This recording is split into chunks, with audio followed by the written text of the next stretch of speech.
Hola a todos, yo soy Ramón Lozano, bienvenidos a un nuevo episodio de este podcast donde vamos a hablar de los eventos más relevantes que movieron a los mercados financieros en Estados Unidos en la semana laboral que terminó el viernes 12 de junio de 2026.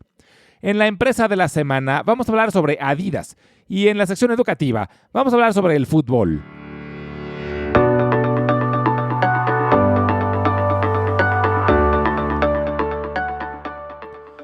Tuvimos una semana con mucha volatilidad, pero los tres principales índices lograron cerrar en terreno positivo. El Dow Jones, el Standard & Poor's 500 y el Nasdaq, los tres ganaron 0.7%. La volatilidad se debió principalmente al aumento en la tensión geopolítica tras nuevos ataques entre Estados Unidos e Irán. Pero el sentimiento mejoró considerablemente hacia el cierre de la semana, después de que el presidente Trump comentara que un acuerdo en Medio Oriente ya estaba cerca. De hecho, el domingo publicó que ya se había llegado a un acuerdo que fue confirmado por el gobierno de Irán. Se espera que esta misma semana sea firmado. Esto también ayudó a que el precio del petróleo tuviera una fuerte caída, lo que es una buena noticia, porque los reportes relacionados a la inflación mostraron un incremento importante en los precios. El índice de precios al consumidor subió 4.2% y el índice de precios de productores aumentó 6.5%.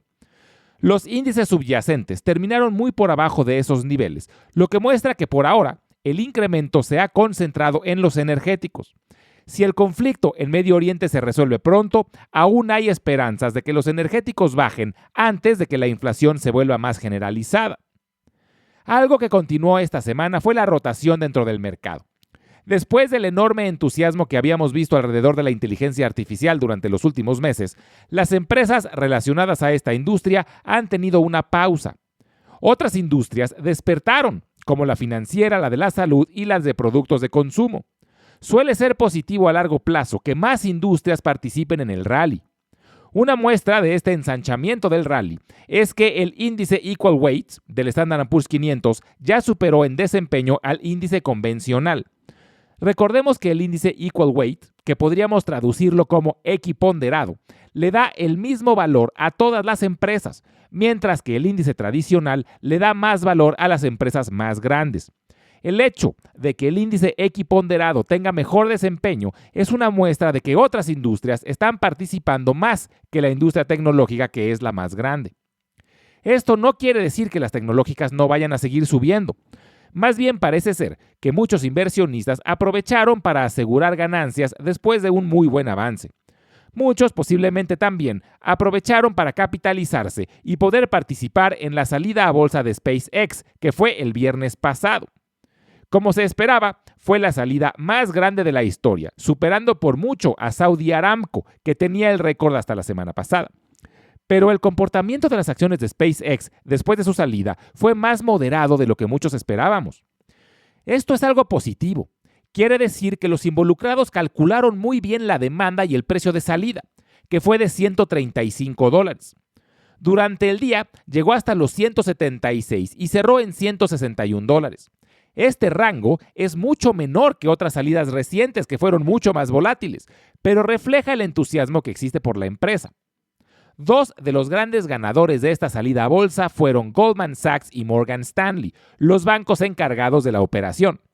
Además del beneficio económico, también representa una importante victoria para su reputación. El éxito de esta oferta pública les da una poderosa carta de presentación para competir por futuras salidas a bolsa de gigantes como Anthropic y OpenAI. En cuanto a reportes trimestrales, uno de los más relevantes fue el de Oracle, que a pesar de reportar buenos números, sus acciones terminaron cayendo, debido a que anunciaron que gastarán más de $90,000 millones en infraestructura para centros de datos. Para financiar parte de esto, la empresa contempla aumentar su deuda y posiblemente emitir acciones, algo que preocupa a los inversionistas porque diluye su porcentaje actual de propiedad en la empresa. La gran pregunta, no solo para Oracle, sino para toda la industria, es saber si estas enormes inversiones se van a traducir en ganancias sostenibles. Las acciones de Adobe también cayeron y tocaron su nivel más bajo de los últimos 7 años, a pesar de haber superado las expectativas tanto en ingresos como en utilidades. Parte de la preocupación se debe a cambios importantes en su administración. Su director general ya había anunciado que se retiraría en cuanto encuentren a un sucesor. Y la semana pasada, su director de finanzas anunció que dejará Adobe para integrarse a Marvell, la empresa fabricante de chips. Esta semana tendremos información importante sobre la producción industrial y sobre la industria de la vivienda. Pero lo más relevante será la posible resolución final del conflicto en el Medio Oriente. También tendremos la primera reunión de Kevin Warsh como presidente de la Fed. Es ampliamente esperado que la Fed mantenga las tasas sin cambios, pero será interesante ver los comentarios de Warsh sobre sus expectativas para el futuro. Y ya son muy pocas las empresas que quedan por reportar números trimestrales. Esta semana será el turno de Kroger, CarMax, Progressive, Canopy Growth, Dave & Buster's y La-Z-Boy.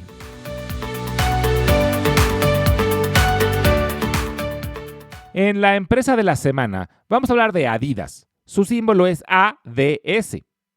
La historia de Adidas comienza en Alemania. Fue fundada en 1949 por Adolf Dassler, mejor conocido como Adi Dassler. Antes de crear Adidas, Adi trabajaba junto con su hermano Rudolf en un negocio familiar de zapatos deportivos. Sin embargo, después de la Segunda Guerra Mundial, la relación entre ambos se deterioró y terminaron separándose.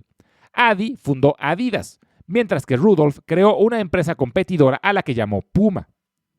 Desde sus inicios, Adidas se obsesionó en fabricar productos que ayudaran a mejorar el desempeño de los atletas. Su gran salto llegó durante el Mundial de Fútbol de Suiza, 1954, cuando la selección de Alemania Occidental derrotó sorpresivamente a Hungría en una final histórica. Los jugadores alemanes usaban zapatos Adidas con tacos intercambiables, una innovación que les permitió adaptarse mejor a un terreno mojado. Muchos consideran que ese fue el momento en que nació la reputación de la marca. Pero la relación formal entre Adidas y la Copa del Mundo comenzó en México, en el Mundial de 1970. Desde entonces y hasta la fecha, Adidas ha sido la encargada de fabricar el balón oficial de cada mundial. El primero fue el famoso Adidas Telstar, con un característico diseño blanco y negro que terminó convirtiéndose en el símbolo clásico de un balón de fútbol. Desde entonces, hemos visto balones icónicos como el Tango, el Azteca, el Etrusco, el Cuestra, el polémico Yabulani y el Al Rihala. Cada uno representa avances tecnológicos y al mismo tiempo funciona como una poderosa herramienta de marketing. Pero el fútbol fue solo parte de la historia. Durante las décadas de los 60 y 70, Adidas logró convertirse en la marca deportiva más importante del mundo, gracias a una estrategia relativamente sencilla, pero extremadamente efectiva, que fue la de trabajar de la mano con los mejores atletas. Sus productos eran utilizados por futbolistas, corredores, tenistas y atletas olímpicos de primer nivel. Las tres franjas del logotipo de Adidas se volvieron sinónimo de calidad y desempeño. A finales de los 70, se estima que cerca de 3/4 partes del mercado mundial de zapatos deportivos pertenecía a Adidas y se había consolidado como la referencia indiscutible de la industria. Sin embargo, en los años 80 las cosas cambiaron. Apareció Nike, un gigante de Oregón que revolucionaría la industria para siempre. Mientras Adidas seguía enfocada en Europa y en deportes tradicionales, Nike entendió mejor la cultura deportiva estadounidense y revolucionó la forma de hacer marketing. En lugar de vender desempeño técnico, empezó a vender aspiración, identidad y estilo de vida. Apostó por campañas publicitarias memorables y alianzas con figuras que trascendían el deporte como Michael Jordan. Adidas tardó varios años en reaccionar. En los 90, enfrentó problemas financieros, perdió participación de mercado y llegó a parecer una empresa del pasado. Sin embargo, logró reinventarse. Fortaleció su presencia en categorías como el running, entrenamiento y moda urbana. Además, realizó colaboraciones con artistas y diseñadores que ayudaron a que la marca recuperara relevancia entre las nuevas generaciones. Hoy, Adidas sigue siendo una de las empresas deportivas más importantes del mundo. Vende más de $25,000 millones al año y después de varios años complicados, ha recuperado el crecimiento. Sus ventas han aumentado cerca de 10% anual y se espera que mantengan ese ritmo. Sin embargo, la industria de ropa deportiva es cada vez más competida. Nike sigue siendo el líder global, pero también han sido afectados por la competencia. Han surgido empresas muy fuertes como Under Armour, On Holding, Lululemon y ASICS, entre muchas otras, que han ganado participación en segmentos específicos gracias a productos innovadores y una conexión muy cercana con sus consumidores. Esto obliga a Adidas a mantenerse constantemente innovando para no volver a perder terreno. Las acciones de Adidas cotizan principalmente en la Bolsa de Valores de Frankfurt, bajo el símbolo ADS. En Estados Unidos también se pueden comprar a través de certificados de depósito, bajo el símbolo ADDYY. Aunque hoy enfrenta una competencia mucho más intensa que hace algunas décadas, Adidas conserva algo que ninguna otra marca ha logrado igualar, y es su vínculo con la Copa del Mundo. En un año mundialista como este, es difícil pensar en otra marca tan estrechamente ligada al torneo más importante del planeta. Más de 75 años después de su fundación, Adidas sigue siendo sinónimo de fútbol para millones de aficionados alrededor del mundo.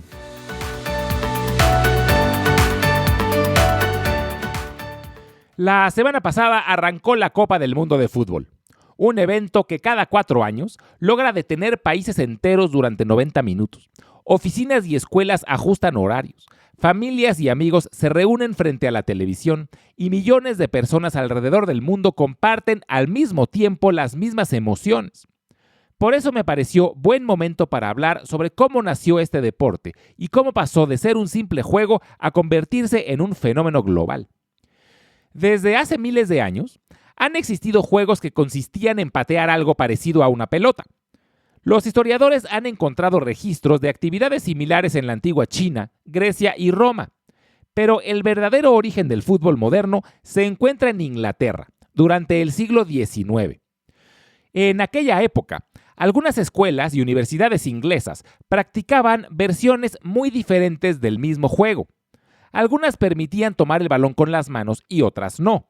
Algunas tenían reglas sobre el fuera de lugar y otras prácticamente no tenían reglas. El problema era que cada vez que dos equipos querían enfrentarse, primero tenían que ponerse de acuerdo sobre cómo iban a jugar. Por esa razón, en 1863, representantes de varios clubes ingleses se reunieron en Londres para unificar las reglas del deporte. De esa reunión nació la Football Association, la Federación Inglesa de Fútbol, y con ella se establecieron las bases del juego moderno.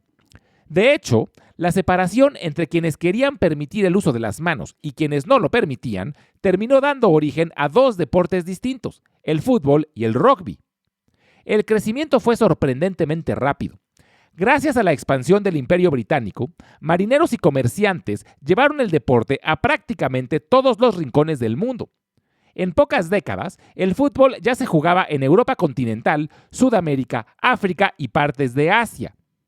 En 1904 se fundó la FIFA, la Federación Internacional de Fútbol Asociación, con el objetivo de organizar y regular las competencias internacionales. Y apenas 26 años después, llegó un evento que cambiaría para siempre la historia del deporte, la primera Copa del Mundo. El primer mundial se celebró en Uruguay, en 1930. Participaron solamente 13 selecciones y Uruguay se coronó campeón al derrotar a Argentina en la final. Lo que comenzó como un experimento relativamente pequeño, terminó convirtiéndose en el evento deportivo más visto del planeta. Con el paso del tiempo, el fútbol evolucionó enormemente. Cambiaron los balones, mejoraron las canchas, aparecieron las sustituciones, las tarjetas amarillas y rojas, la transmisión por televisión y más recientemente herramientas tecnológicas como el VAR. Pero la esencia del juego prácticamente no ha cambiado. 2 equipos, una pelota y el objetivo de anotar más goles que el rival. Ahora, el nombre fútbol no es universal.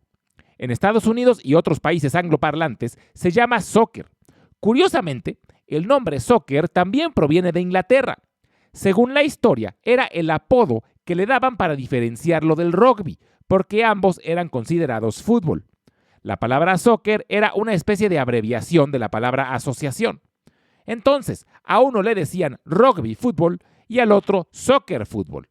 En Estados Unidos, el fútbol americano, que proviene del rugby, se popularizó mucho antes y se le quedó el nombre de fútbol y por eso al otro le siguieron llamando soccer. Ahora, el fútbol ya no es solo un deporte. se ha convertido en una enorme industria global y en un negocio gigantesco. Se estima que más de 5,000 millones de personas siguen la Copa del Mundo y el fútbol profesional genera cientos de miles de millones de dólares cada año a través de derechos de transmisión, patrocinios, venta de mercancía, boletos y acuerdos comerciales. Los clubes más importantes del mundo son verdaderas multinacionales. Equipos como el Real Madrid, el Manchester United o el Bayern Múnich generan más de 1,000 millones de dólares anuales y cuentan con millones de aficionados distribuidos por todo el planeta. La propia FIFA se ha convertido en una organización con un enorme poder económico. Tan solo durante el ciclo mundialista anterior, generó alrededor de 7,500 millones de dólares en ingresos, principalmente por la venta de derechos de televisión y patrocinios. Y se espera que en este mundial la cifra supere los 11,000 millones de dólares, gracias a que en esta ocasión el mundial contará con más selecciones participantes. Lo que comenzó hace más de 150 años como un grupo de estudiantes tratando de ponerse de acuerdo sobre las reglas de un juego, hoy es un fenómeno cultural y económico capaz de mover miles de millones de dólares y de unir a personas de prácticamente todos los países del mundo alrededor de una misma pasión. Una pelota, una cancha y 90 minutos, que nos recuerdan que los seres humanos siempre hemos necesitado historias, héroes y algo en qué creer juntos. Les recuerdo que quien quiera apoyar este proyecto de forma directa y contribuir con este podcast lo puede hacer suscribiéndose al blog de Substack, al que pueden acceder directamente desde la página www.ramonlog.com. También quiero agradecer, como siempre, a todos los que ya se suscribieron. Muchísimas gracias por apoyar este proyecto. Y como siempre, los invito a visitar nuestro canal de YouTube, donde pueden encontrar los audiogramas, además de videos educativos. Lo pueden buscar como Invertir en la Bolsa Podcast. Muchas gracias y nos escuchamos en el siguiente episodio.